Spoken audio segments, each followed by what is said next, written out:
In the golden sunset of Boston, Joan Miller sighed with satisfaction as she closed her office door.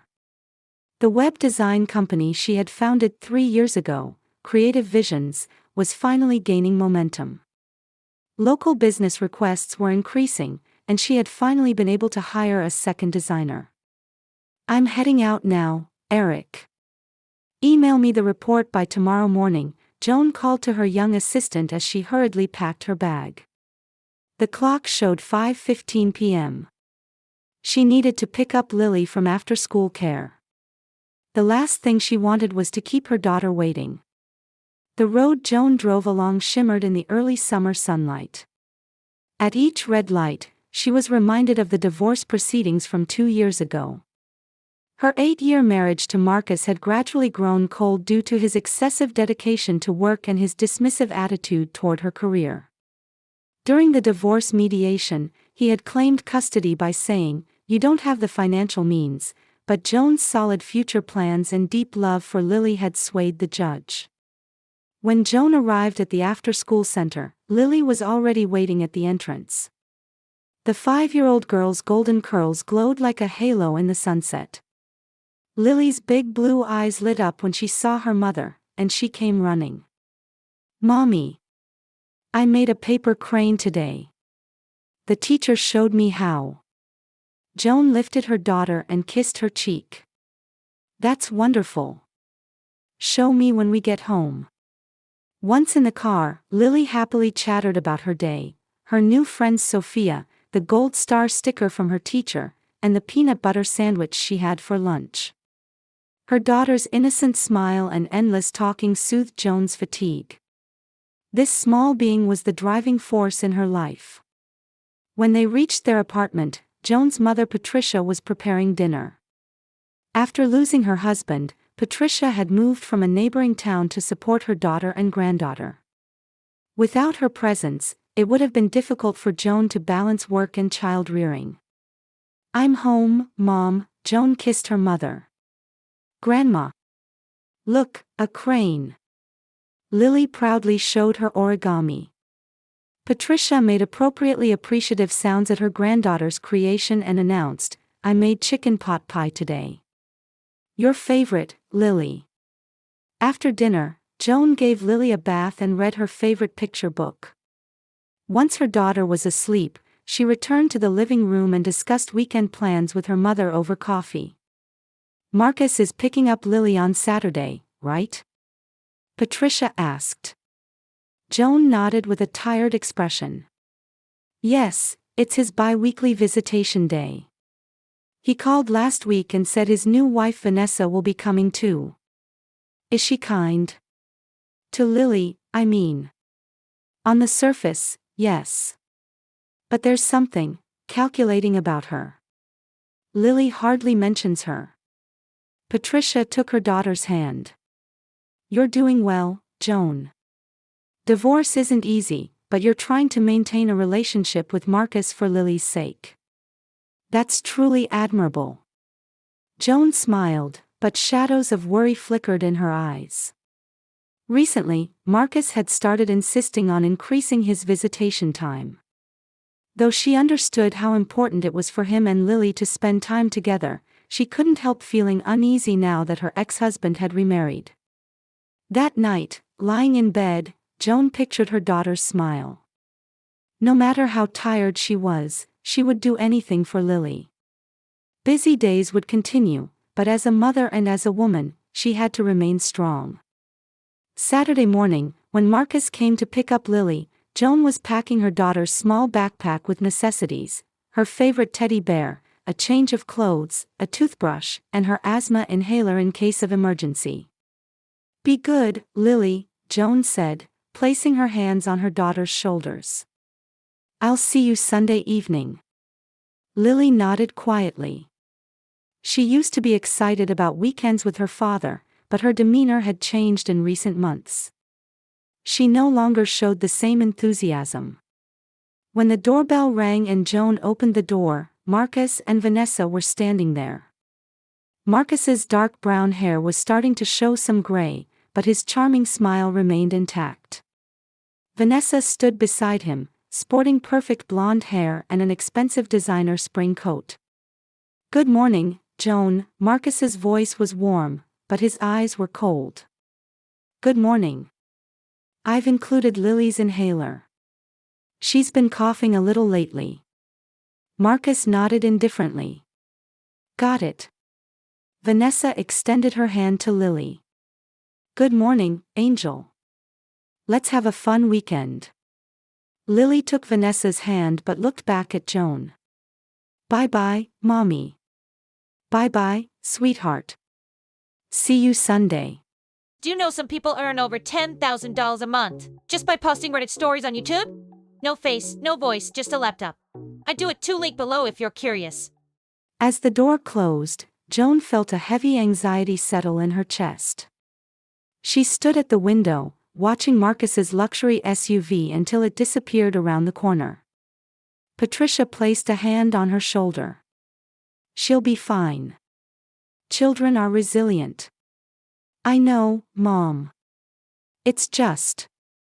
Joan trailed off. She couldn't tell if her uneasiness came from simple ex-wife jealousy or maternal intuition. The weekend was filled with work. Finalizing design proposals for a new client and preparing for next week's presentation. If she secured this contract, her company's stable future would be assured. She wanted to give Lily a better life. Sunday evening, Marcus delivered Lily as promised. Lily seemed tired but appeared to have enjoyed her weekend with her father. She mentioned, "We went to the aquarium," but didn't share more details. Usually, she would talk endlessly, but tonight she was unusually quiet. Did anything unusual happen? Joan casually asked Marcus after Lily had gone to bed. "Nothing at all. Just a normal weekend," he shrugged. "I should go. Vanessa's waiting." The following Tuesday, when Joan returned from work, she asked Lily about her day at school. Normally, she would eagerly tell her about playing with friends or art projects, but today she just answered briefly, "It was fun." "Did the teacher say something?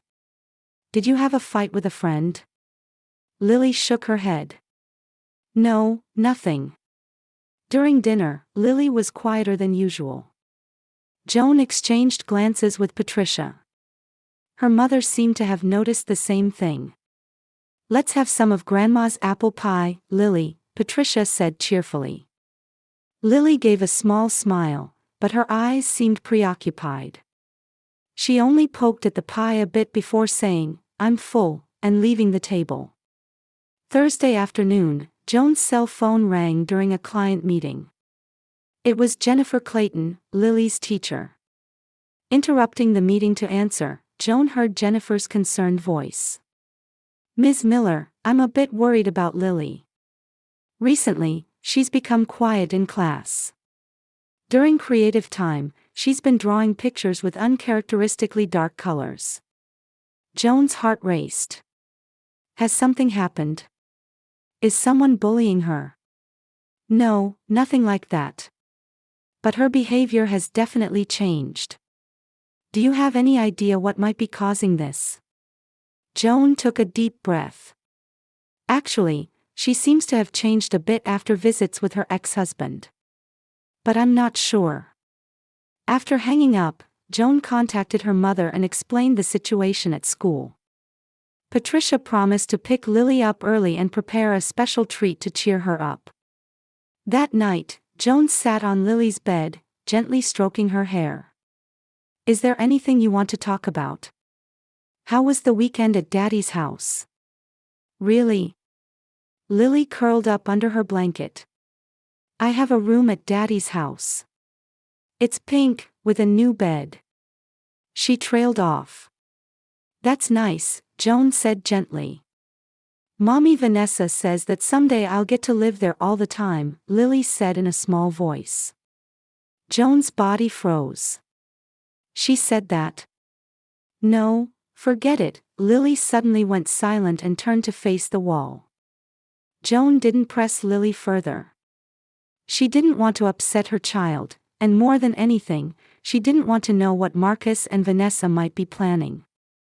Lily's words could be just a child's imagination or a misunderstanding of something Vanessa had said casually. But deep inside, alarm bells were ringing. The next day, Joan called her lawyer to discuss the possibility that Marcus might be seeking a custody change. The lawyer advised her not to worry too much unless there was concrete action.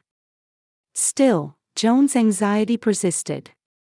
Over the weekend, she decided to take Lily to an amusement park.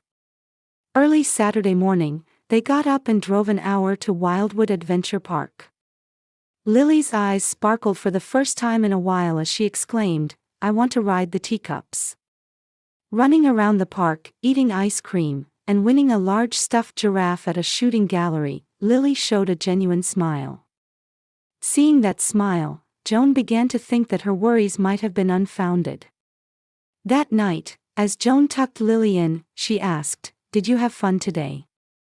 Lily nodded, hugging her new stuffed giraffe. "Yes, it was really fun." "I love you, Mommy." "I love you too, Lily. Always." After Lily fell asleep, Joan returned to the living room and gazed at the night sky through the window. Perhaps Lily's behavior change was temporary. Maybe it was the confusion that children of divorced parents occasionally feel. Nevertheless, she resolved to cherish more time with Lily amidst her busy work schedule. On Wednesday afternoon, Joan's cell phone rang. It was Lily's elementary school.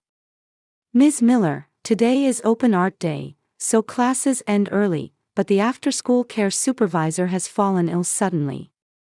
Joan glanced at the clock. 3:15 p.m. An important client conference call was scheduled for 4 p.m. "I'll come pick her up right away," she answered without hesitation. Before leaving the office, Joan arranged to delay the conference call by 30 minutes. She gave Eric quick instructions and hurried to the school. Arriving at the schoolyard bathed in spring sunshine, she saw children being picked up one by their parents. Lily was sitting on the school steps, holding something colorful made of paper. As Joan approached, Lily looked up with a slightly surprised expression. "Mommy? Aren't I supposed to go to after-school care?" "It's a special day, so Mommy came to pick you up," Joan smiled. "What did you make?" Lily proudly showed her paper creation. "A family picture. This is Mommy, this is Grandma, and this is me."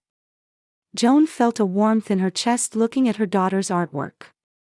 Marcus was not in the picture. "It's beautiful. Let's hang it up at home." Leaving the school, they began walking hand in hand. For this day, she decided not to use the car but to walk in the pleasant spring weather. It was about a 15-minute walk to their apartment. "What did you learn today?" Joan asked, and Lily began to talk animatedly for the first time in a while. About art class, how her friend Sophia fell and scraped her knee, and how the mashed potatoes at lunch were especially delicious. Listening to her daughter's voice, Joan felt her heart lighten. In the past few days, Lily seemed to be regaining her brightness. As they turned the corner, their apartment building came into view. However, Joan stopped in her tracks at the sight of police cars and uniformed officers in front of the entrance. For a moment, she thought something bad had happened, or that something had happened to Patricia. One of the officers looked in their direction and approached. He was tall with a stern expression. "Are you Joan Miller?" the officer asked coldly. "Yes, I am." "Is there a problem?" "We received a report that you kidnapped this child."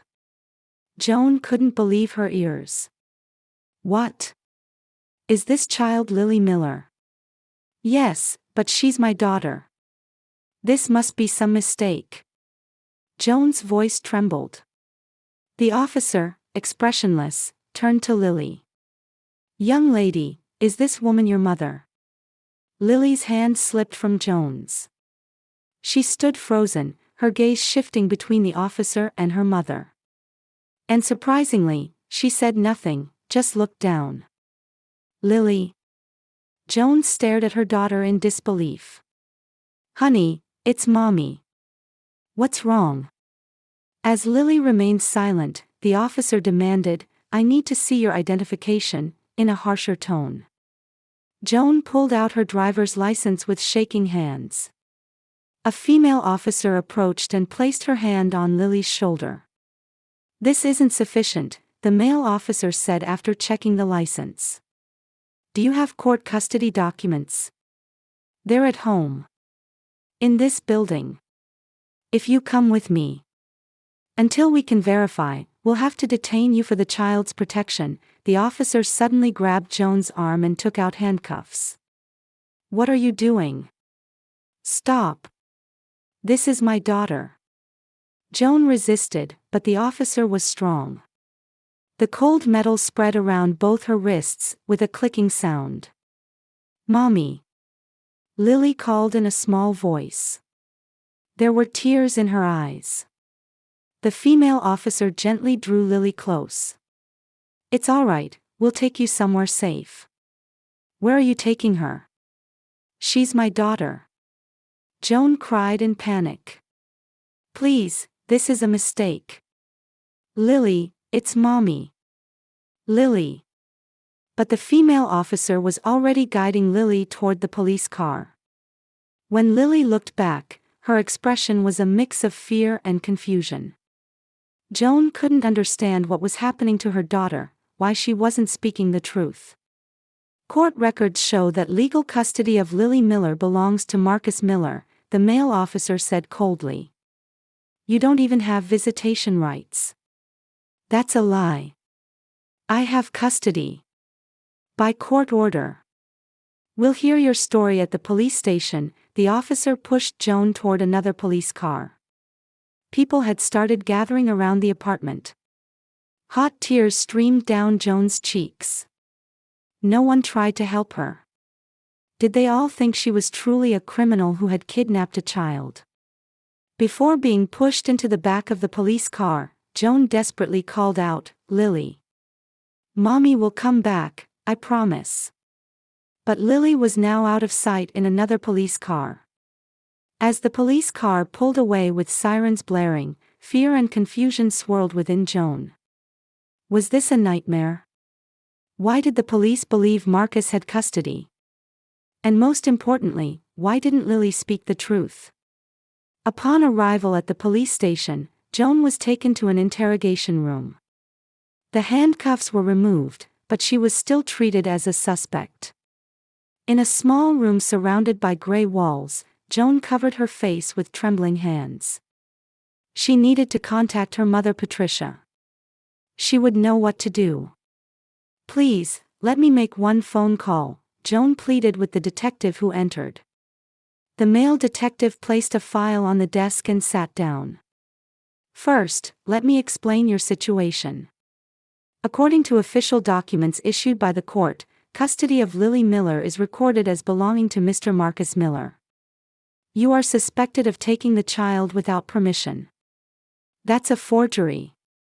Joan slammed the desk. I have custody. By court order. From 2 years ago. The detective looked at her calmly. Then why couldn't your daughter confirm that you are her mother? At that question, Joan was at a loss for words. Why had Lily remained silent? What made her do that? Images of Marcus and Vanessa flashed in her mind. They must have done something. To get her daughter back, she needed to stay calm and fight. Please let me make one phone call, Joan pleaded again. I'll contact my mother to bring the custody papers from home. Then I'll call my lawyer. The detective thought for a moment, then nodded. Just one call. As Joan dialed her mother's number, her heart was pounding. Where was Lily now? Was she scared? And who was behind this nightmare? Patricia arrived at the police station and immediately confronted the officer at the reception desk. Where are my daughter and granddaughter? What nonsense is this? In one hand, she held a large folder full of documents, and in the other, the business card of Michael Cohen, Joan's divorce lawyer. Patricia had contacted him as well. When she reunited with Joan in the interrogation room, Patricia hugged her daughter tightly. "It's going to be okay. We'll sort this out." While the detective was reviewing the folder's contents, Joan asked about Lily. "Where's my daughter? Who is she with?" "She's with a child welfare representative," the detective answered without looking up. "She's in a safe place, so don't worry." "Don't worry." Joan's voice shook. "My 5-year-old daughter is with strangers." The detective finally looked up from the documents. "This is indeed an official custody certificate. Dated 2 years ago." Suddenly, the door opened, and another officer poked his head in. "Johnson, they've arrived." When Joan turned around, Marcus and Vanessa were standing in the hallway. Marcus was wearing an expensive suit, as if he had shown up for an important business meeting. Vanessa was in a simple but clearly expensive dress with perfect makeup. Behind them stood a middle-aged man in a gray suit, likely their lawyer. Marcus glanced at Joan, then immediately turned to the detective. "Where is our daughter?" "Marcus, what is this about?" Joan stood up to confront him. Marcus ignored her, and the man in the gray suit stepped forward with a stack of documents. "Here are our client's custody papers. Issued 6 months ago." "That's a lie." Patricia cried out. "We never received any notice from the court." Detective Johnson looked confused as he compared both sets of documents. "This is contradictory." At that moment, a loud voice came from the police station entrance. "I am Joan Miller's lawyer.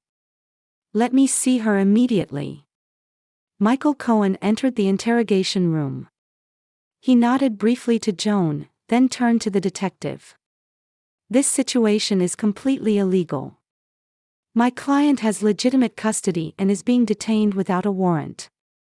"We also have a court order," Marcus's lawyer argued. Michael took the other party's documents and quickly reviewed them. "These may be forged. Look at the date. On the day this custody change hearing supposedly took place, I was with Joan Miller in a Boston courthouse. For a different case." A moment of silence dominated the room. "Can you prove that?" Detective Johnson asked. "Of course. Court records and my office records can be obtained." Amidst the confusion, another officer entered the room. "Excuse me, Lily Miller wants to speak." All eyes turned to the entrance. There stood little Lily with a young female social worker. She looked straight at Joan. "Mommy." Lily tried to run to her, but the social worker grabbed her shoulders to stop her. "Lily, wait a little longer. This is ridiculous." Michael raised his voice. "Not letting her see her mother." "There are procedures," Detective Johnson replied. "Lily, a child psychologist named Nancy White would like to speak with you. Would you talk with her in another room?" Lily looked anxiously at Joan. Joan, holding back tears, smiled encouragingly. "It's okay, Lily. Go ahead and talk. Mommy will be right here."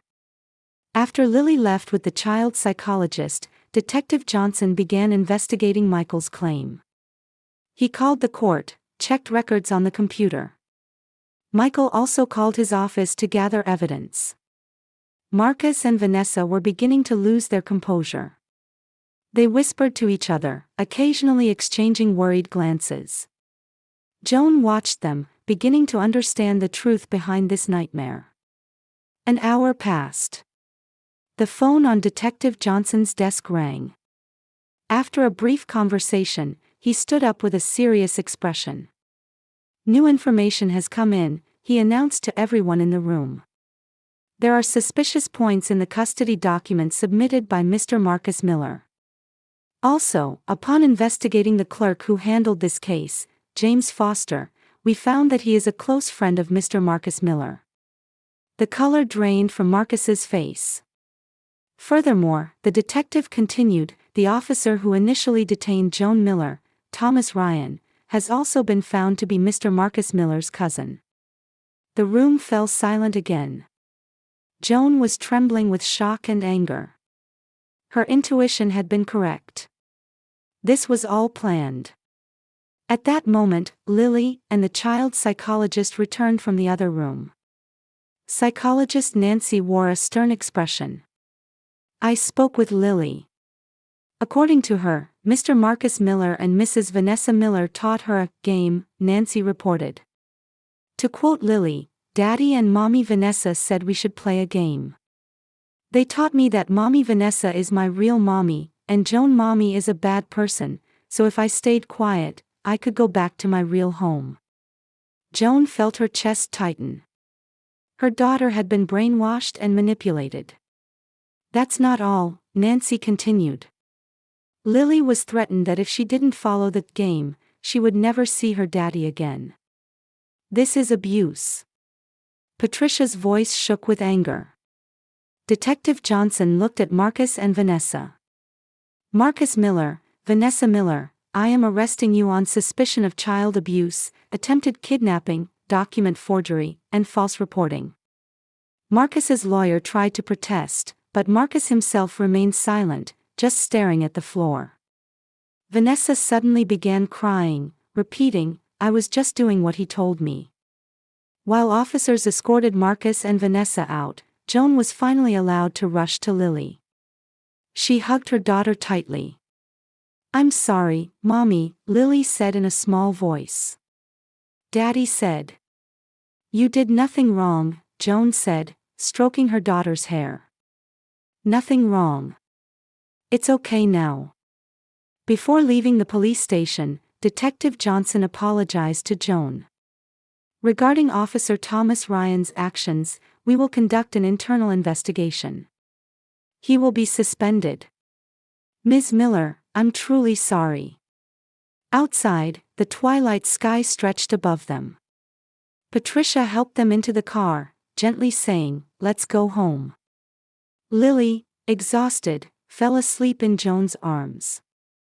Joan gazed at her sleeping daughter's face, thinking of the long road to recovery ahead. It would take time to overcome the trauma and rebuild trust. But tonight, she just wanted to be thankful that her daughter was safely back.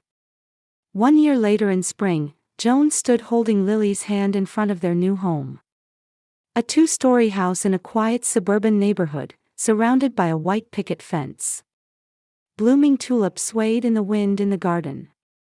This is our new home, Lily, Joan hugged her daughter's shoulders. Lily smiled and took Patricia's hand. Where's Grandma's room? It's the room on the 2nd floor with a window overlooking the garden, Patricia answered. Since that day, their lives had changed dramatically. Marcus and Vanessa were found guilty in court, with Marcus receiving a 5-year prison sentence and Vanessa 3 years. The police officer and clerk who had conspired with them lost their jobs and faced criminal penalties. The biggest change was in Lily herself. For the first few weeks, she was troubled by nightmares and would occasionally burst into tears. Child psychologist Nancy continued sessions with Lily twice a week. Was I lied to by Daddy and Mommy Vanessa? Lily had asked after one session. Joan looked directly into her daughter's eyes and gently explained, even adults make mistakes. But those mistakes are not your fault. The process of healing Lily's emotional wounds continued, but with time, she gradually recovered. She began laughing with friends at school again, and her nightmares became less frequent. Joan's company also continued to grow and moved to a new office. She adjusted her work schedule and incorporated remote work to value her time with Lily. Patricia continued to support them both, and the bond between the three grew even stronger. Mommy, Lily suddenly asked while unpacking in the living room of their new home, what is family? Joan stopped what she was doing and sat next to Lily. Family is people who love each other, protect each other, and trust each other. Blood ties alone don't make a family. Lily thought for a while. Then, you, me, and Grandma are a real family. At those words, Joan couldn't hold back her tears. Yes, we are a real family. As she hugged her daughter, she looked out the window. Life in their new home was about to begin. It would take time for the wounds of the past to heal completely. But with the power of a true family filled with love and trust, she believed they could overcome any difficulty. That night, after Lily had fallen asleep, Joan and Patricia sat on the porch, looking up at the starry sky. "You've done well, Joan," Patricia squeezed her daughter's hand. "You're a wonderful mother." Joan smiled. "I learned from you, Mom." The two women gazed quietly at the night sky. Tomorrow would begin another new day. They would overcome all joys and sorrows together as a family. And the bond between these three would never waver.